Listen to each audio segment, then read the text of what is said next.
Hello, third grade. We are here for our first reading of Boycott Blues: How Rosa Parks Inspired a Nation.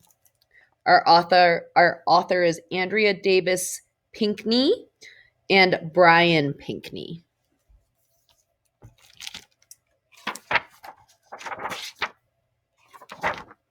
The illustrations in this book are really beautiful. I think you'll like it. Okay. Child, you have never known weary till you have walked in my shoes.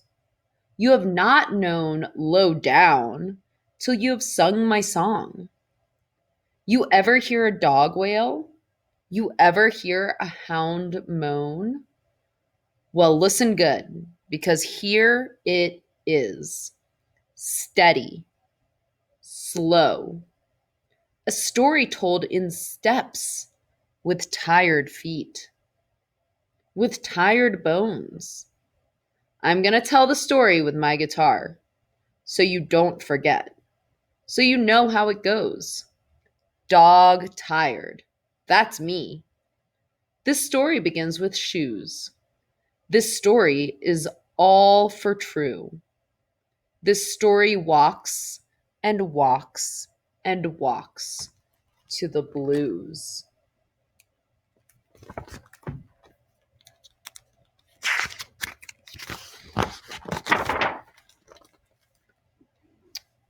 It was December 1st, 1955, when the blues came to call. The same day, Jim Crow flew in, waving his bony wings.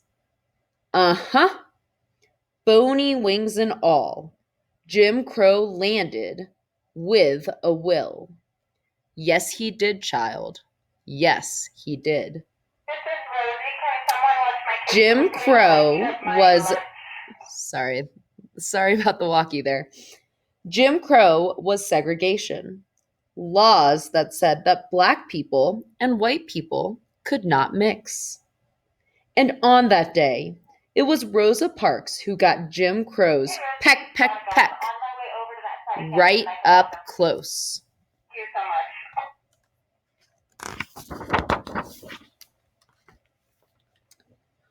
Rosa Parks was a seamstress who worked at the Montgomery Fair department store. On that blue as blue evening, Rosa's workday ended like any other. She stepped onto the Cleveland Avenue bus and paid her dime to ride. The bus was packed tight, but Rosa spotted an empty seat one row behind the white onlys section.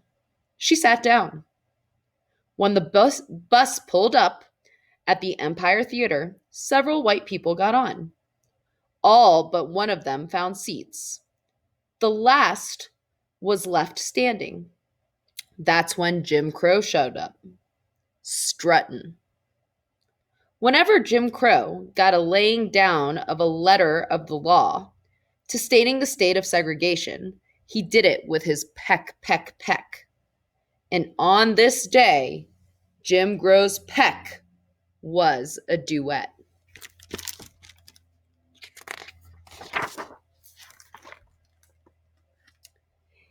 He was letting it fly with the bus driver, who, along with Jim Crow, stood over Rosa and told her to give up her seat to a white man who was still standing. Even with that blue-black wing pressed against Rosa's nose, even with the bus driver's finger waving at Rosa, even with Jim Crow's peck, peck, peck sounding like rust on a bed spring, Rosa stayed seated. Twice the bus driver told Rosa to move. Twice she looked at him without blinking, then turned her eye to Jim Crow. All she said was no. "You're breaking the law," Jim Crow crooned. The bus driver said he'd call the police. Rosa told him to go ahead. We're going to stop there, and I want you to discuss what you think will happen next, and also What in the world is all this talk of Jim Crow?